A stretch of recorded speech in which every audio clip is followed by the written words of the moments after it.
Hello, അസ്സലാമു അലൈക്കും. എല്ലാ കൂട്ടുകാർക്കും പുതിയൊരു വീഡിയോയിലോട്ട് സ്വാഗതം. അപ്പോൾ എന്തൊക്കെയുണ്ട് എല്ലാവരുടെയും വിശേഷങ്ങൾ? എല്ലാവർക്കും സുഖമാണെന്ന് വിചാരിക്കുകയാണ്. അപ്പോൾ ഈ നോമ്പൊക്കെ ആയതുകൊണ്ട് തന്നെ മിക്ക വീടുകളിലും ലൈം ജ്യൂസൊക്കെ ഉണ്ടാക്കിയെടുക്കാറുണ്ട് അല്ലേ. അപ്പോൾ നമുക്ക് കൂൾ ബാറിൽ നിന്നൊക്കെ കുടിക്കുന്ന പോലെയുള്ള അതേ ടേസ്റ്റിൽ നമുക്കൊരു ലൈം ജ്യൂസ് ഉണ്ടാക്കിയെടുത്താലോ? അപ്പോൾ വീഡിയോ എല്ലാവരും ഫുള്ളായിട്ട് സ്കിപ്പ് ചെയ്യാതെ കാണുക. ഇഷ്ടമായാൽ ചാനൽ ഒന്ന് സബ്സ്ക്രൈബ് ചെയ്ത് സപ്പോർട്ട് ചെയ്യാൻ മറക്കരുത് കേട്ടോ. കൂടാതെ ലൈക്ക് ചെയ്യാനും ഷെയർ ചെയ്യാനും മറക്കണ്ട. അപ്പോൾ നമുക്ക് ജ്യൂസൊക്കെ ഉണ്ടാക്കിയെടുത്താലോ? അതിനായിട്ട് ആദ്യം ഞാനൊരു നാരങ്ങ എടുത്തിട്ടുണ്ട്. അതിനെ കട്ട് ചെയ്തിട്ട് അതിൻ്റെ കുരുവെല്ലാം കളഞ്ഞിട്ട് അതിൻ്റെ നീര് മാത്രം പിഴിഞ്ഞെടുത്തിട്ടുണ്ട് കേട്ടോ. ഇനി അതവിടെ മാറ്റി വയ്ക്കാം. ഇനി നമുക്ക് ഇതിലെ മെയിൻ ഇൻഗ്രീഡിയൻറ്റ് അണ്ടിപ്പരിപ്പാണ് കേട്ടോ. ആ അണ്ടിപ്പരിപ്പ് ഒരു 5 എണ്ണമൊക്കെ ചെറിയ ചൂടുള്ള വെള്ളത്തിൽ കുതിരാൻ വേണ്ടിയിട്ട് കുറച്ച് സമയം വെക്കണം കേട്ടോ.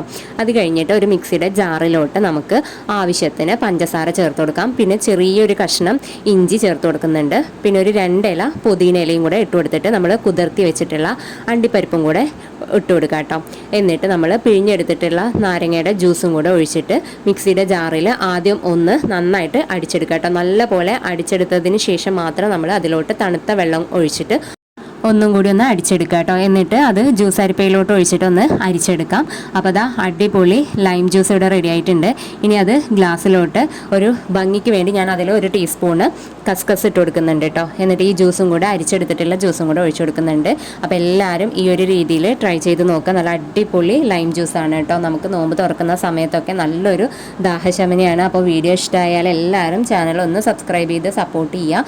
ഇൻഷാ അല്ലാഹ് നമുക്ക് അടുത്തൊരു വീഡിയോയിൽ കാണാം. താങ്ക്